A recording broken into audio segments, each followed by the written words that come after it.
Hi, I'm Leslie Kramer, the City Clerk for the City of Wausau. Today I am making a new hire election worker training video. I hope that you will find this educational and also something that you can look back on even if you've worked the polls before, just for a refresher. So let's start. So the first thing, this is how a polling site will look like the day before an election. Our Department of Public Works comes and sets up everything depending on which district it is. And then the main things, as you can see, are set up, but when the election workers come in the morning, there's a checklist that will tell them, depending on what their position is, what kind of things they need to do. The signs they need to put out, you'll see the sneeze guards that we have. Right now, we're going through COVID-19, so we have those to protect our poll workers and voters, so there'll be many little duties that will have to be done before the polls actually open up. So what is your role as an election inspector? It's a very important one. Without election inspectors, we would not be able to administer elections. So thank you for your service. As I mentioned, we have several polling locations. Right now we're in Thrive Church. It's one of our newest polling locations, but the rest of them are in District 1 and 2, Pilgrim Lutheran Church, Districts 4 and 5 right here at Thrive Church, District 6 also is here at Thrive Church, District 7 and 8 is at St. Mark's Lutheran Church, District 9 and 11 at the Armory, and Districts 3 and 10 at Marathon Park Eastgate. There are several different positions that election workers might work. We're going to talk a little bit about each of them today. The main ones are a greeter, voter registration, poll book chairs 1 and 2, chair 3 ballots, the DS200 exit machine, the chief inspectors, and our roamer float people. So let's begin. This is where a voter will come in, and again, depending on which district they are, for those polling locations that might have more than one district, it will let the voter know which way they go. They will come to the greeter table. So for anyone who is interested in being a greeter, this is where you'll be. You'll be the first person a voter sees. The things that are set up at a greeter table are the district maps. When a voter comes, hopefully they are in the correct district, but maybe they're not quite sure if they're in the right place. So they might point out to where they live on the map and you might help them. It has the different polling locations on there. Also, you'll have what's called a street master, which will be a booklet that has all of the addresses for City of Wausau residents, and it's alphabetized and very quick to go through, so you can look that up in there as well.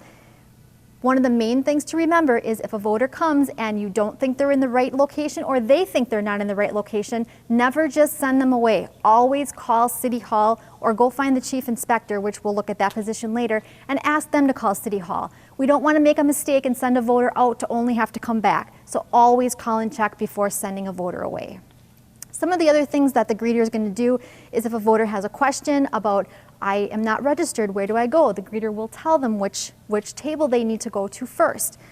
Also, if there are any other things that come up, the greeter is going to be the person that is assisting the voter first. What does the greeter do before the polls open? Well, they organize the area with maps, colored slips of paper, and the street master, which I mentioned before. You need to help everyone else with putting up their signs. And you also will want to make sure that the pens are in place. Now again, some of the changes that have come with COVID is we will have a box of pens so each voter can take their own pen and keep that with them throughout the whole voting position.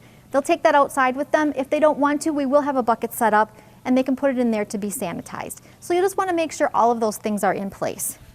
You'll want to remind the workers at the poll books to record their last voter number once the polls close. So also, even though you have worked all day long, when the polls close, you're going to have some duties then as well to just help with finishing up the election. Don't worry though, there's always a checklist. There's plenty of people here that have done the voting positions before, and they're here to help and answer questions. So what comes next? Well, it depends. If the voter says, I need to register, I have moved, you're going to have to send them to voter registration. If they say, I'm here, I'm registered to vote, and I just need to vote, you're going to send them to the poll book table. So let's look at both positions. Let's pretend that a voter has said, I need to register. It will be marked voter registration. For this training video, I just have small samples set up, so you'll become familiar before the polls open with where each station is. But this, for today, is our voter registration table. For those of you that will do voter registration, you're going to have a large binder that looks like this. So everything that we're talking about today is nothing you have to memorize, nothing that you have to study and know really well. You just need to know the basics, and then you'll have this binder that has examples and reminders and checklists to go through. Now, when does a voter need to re-register? Maybe they've moved, maybe they've gotten married and changed their last name. Maybe they are in apartment 212 and now they're in apartment 213. Those are reasons why they might have to re-register. If it's just that in the poll book they notice that their name is spelled wrong, those are things they would not need to re-register for. And you would just want to talk to a chief and they can walk you through it. Basically, the poll book chairs would be able to change that in the poll book. When you're registering people, again, these things will be in your manual, but you'll need to make sure they're not on the ineligible voter list, which is something that I will print and have in the voter registration manual for you. If everything checks out and they've brought your proof of residency, which again, we will have the list in there, you'll be able to look at it, and we also will go through that on election training the week before. You'll go through all of those kind of things, and then you will register them.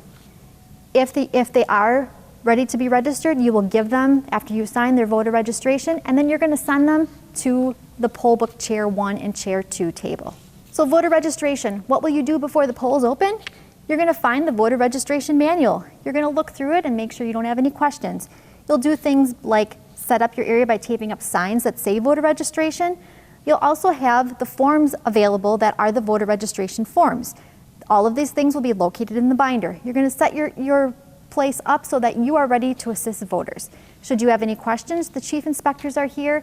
Also, again, there's other election poll workers that have done this before that will be able to answer your questions as well. Now, if they did not have to register, the greeter would have sent them right over here to poll book chair 1 and chair 2, where they would let the poll book people know their name and address. Now, what's going to happen is you're going to have poll book chair 1, poll book chair 2. Poll book chair 1 has the poll book chair 1 binder, which also says the signature binder. This is the one that a voter will have to sign. Poll book chair 2 is going to have the blue binder, which is an exact replica of the white binder, only this one the voter does not sign. So what happens when a voter comes to chair book 1 and chair book 2? The voter comes up. If the voter does not immediately say it, poll book chair 1 will say, please state your name and your address for me. The voter will state their name and address, and then also hopefully they will just provide their photo ID. If not, you will ask them to do that. The poll book chair 1 will look at the poll list, will find that voter's name, and make sure that there isn't, well, we'll get to the watermark in a minute. They're going to look for the name. Poll book chair 2 also will look for that same name in their book.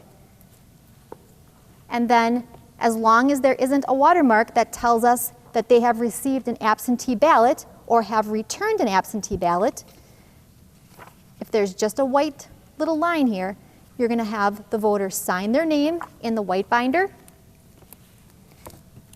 Poll book chair 2 is going to find that same name.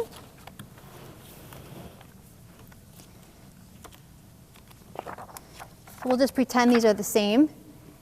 You would have them, this person would sign here.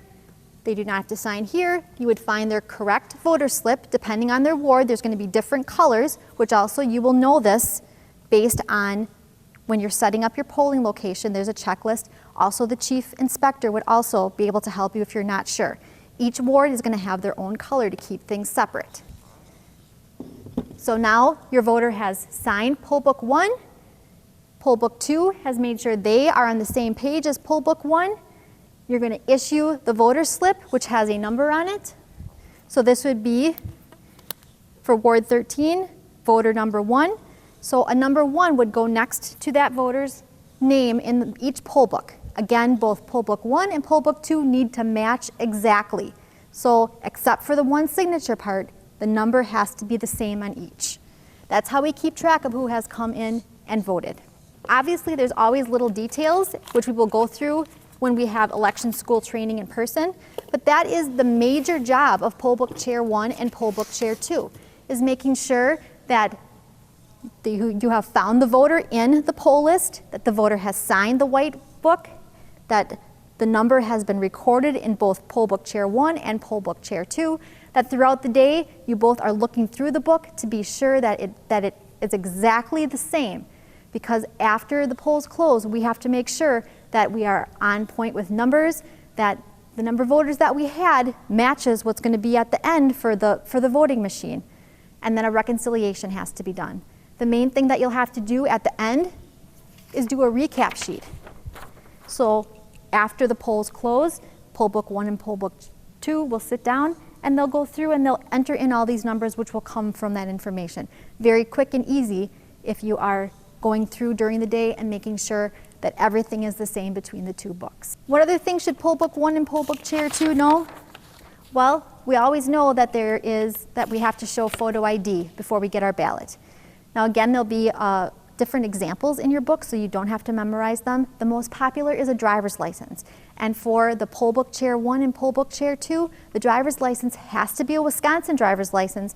However, it does not have to be valid at the time that they're bringing it. It has to be valid as of the last presidential election, which again will be in your binder. You don't have to remember that. But they have to show a photo ID that resembles them similar enough that you know that it is them. And again, there's certain things that can be accepted for that and certain things that can't. There are examples in the binder, and we will go through that a lot more in election school. So just a couple of things before the polls open. Poll book chair 1 and poll book chair 2 are going to locate their binders. Go through it and make sure that everything is there, where you know where your forms are. You're going to get red and black pens. You're going to put up your ward sign so that voters know which table you're going to be at. As you can see, there's several tables here. So when we divide up wards, you might have one ward here that's at that polling location, and you might have a couple of wards over here. It just depends on how that is set up. The voter should know their ward by the time they get to you because the greeter has helped them to know which one. When you give them their voter slip, it has the color. After they have completed everything that we've gone through, you're going to be sending them over to get their ballot. Now we'll come back to this, but this is where the chief inspectors are going to sit. We always put the chiefs kind of towards the back and in the middle so they can be watching what's going on. Think of your chief inspector as the supervisor. They have had additional training, they have worked several elections, and if there's a question or an issue, they are the people that you want to go to, and they will help.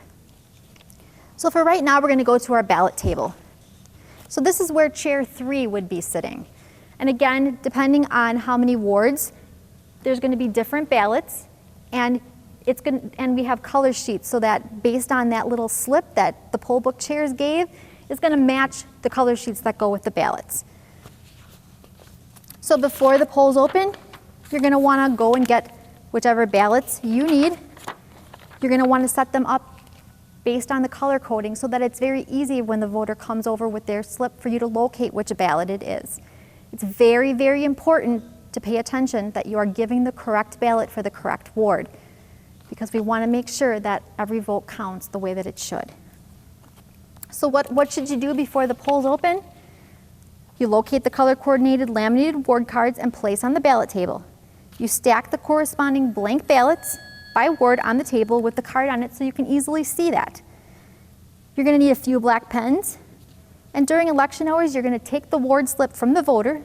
They bring it to you. You're going to find the appropriate ballot for the ward, check to make sure the ballot is not marked and is the correct ward.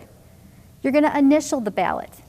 So on the back of each ballot, there's a space that says issued by, and 2 election inspectors need to issue that ballot. So you will need to fill that out before you give that to the voter. Then you'll instruct the voter to take the ballot to the booth, which you can see we have the voting booth set up over here.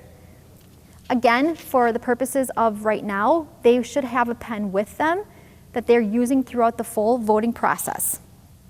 If there's any special instructions that we've given to you, depending on if it's a 2-sided ballot or anything like that, you'll want to mention that to the voter so that they're aware of it.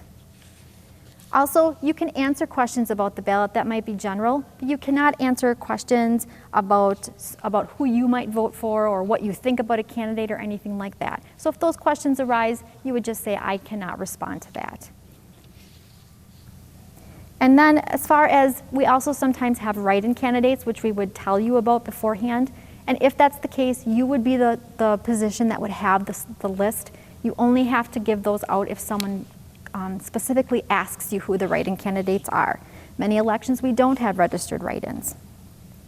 One thing to remember is those little ward slips, those little colored slips that we showed you in poll book 1 and poll book 2. It's good to keep those in order by ward so that all of your pink slips are together, all of your green slips are together, and so forth, so on and so forth. Because if there is something that's found that maybe a number is off or something, it's much easier to go and get that ward slips and find the error than it is to try to sort out through everywhere. After the polls close, basically you're going to be helping with removing the blank ballots from the table, put them back in the ballot boxes. You're going to help pick up supplies, and you're going to help the chief inspectors with any other kind of duties that might be at the end of the day. So this brings us finally to what we all think of with voting. We think about putting our ballot, casting our ballot, right? Well, here's a couple of things I want to show you.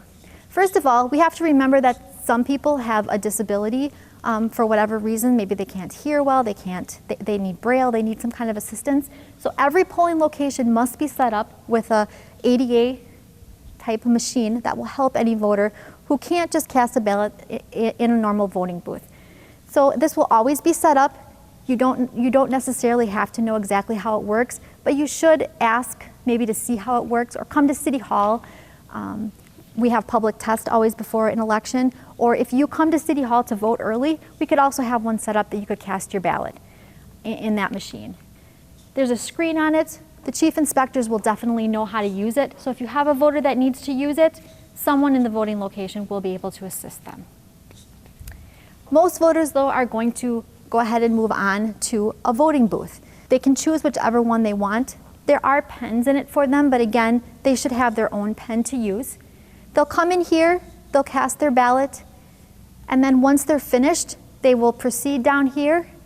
Now for DS200 workers, you're going to be close to the machine, not so that you're hovering when voters come, but enough that they know that you're there if they have a question, or that you can watch to make sure that voters know what is happening. In the morning, chief inspectors and our DS200 workers have to run some tapes that show some security measures. There's a screen on it. There's a place that tells the voter where to put the ballot. So basically, if you're a DS200 worker, you're going to be here, you're going to be watching when the voter puts their ballot in. If everything is okay, they're going to get a thank you message, and everything is going to go smooth. Once in a while, there may be an issue that the DS200 machine can't read the ballot. When that happens, the voter will also get a message. And if you're not sure how to help them, or what the question is, what the problem is, the chief inspector will be able to come over and help you through that. There's a couple of reasons why it might be an overvote, it might be a cross vote, it might just be that they didn't fill in the circle dark enough. So again, the chief inspector will be able to help you with that. And the more you work this position, the more familiar you will become with some of those types of things, that you'll be able to take care of them as well. Some of the other things you might see during the day is, obviously down here is where there's a secured compartment for those ballots. And as it gets too full, you'll see 2 chief inspectors come and take those ballots out. So if you see that happening, that is what is going on when it gets too full. So some of you have a float position. The float position is, in my opinion, the best position to start out at when you've never worked an election before. Why? Because it gives you an opportunity to kind of test each position a little bit. What does the float do? The float is there to help with extra activities throughout the day, but also to give election workers a break. So when the greeter needs a break for 15 minutes, the float will step in and do the greeter's job. When the poll book chairs need a break, he or she will step in and do that job for a little bit. So it gives you an opportunity to test each job a little bit. Now, I don't want the float to be to look at it like, oh my gosh, I don't know how to do all of those jobs. Because before you go and take a job for someone, they have to tell you where they are, what they have been doing, and walk you through it so that you understand it. They also are instructed to let you take care of one voter or two before they go and take their break, so that you are comfortable with what needs to be done. Some of the other things the float is in charge of is, it's very important, especially during these COVID times, to make sure that we don't have people gathering or too many people in the polling site at one time. We really want to keep it at 10 voters maximum at a time in a polling location. So if you have a busy election where you have a line, you're going to want to be monitoring that and watching how many people come in. If you have a family of 5 or 6 people, you might need to ask dad to stay with the kids while mom goes in and votes, and then switch. You also want to make sure that as people are leaving the polling location, that they're not stopping at the door and visiting with friends that they may have not seen in a while, because we don't want those group gatherings. Another thing to remember is you're going to kind of be by the door, and as people are walking in, we cannot require voters to wear masks. So if someone is not wearing a mask, please do not stop them and ask them why or ask them to put one on. It is their right to decide whether they want to have one on or not. So as a float, you get a little taste of everything. You'll get your questions answered. You'll get to see which position might work best for you so that when the next election comes, you might want to choose one of those positions. Once the voter puts their ballot in and everything is great, they get to leave. This is the end of the voting process. Most of the time it's very simple, everything goes well. It's just a matter of paying attention to detail, kind of knowing, having a good understanding of what the voting process is, asking questions, and just having some fun. So thank you again for your service and for watching this video with me today.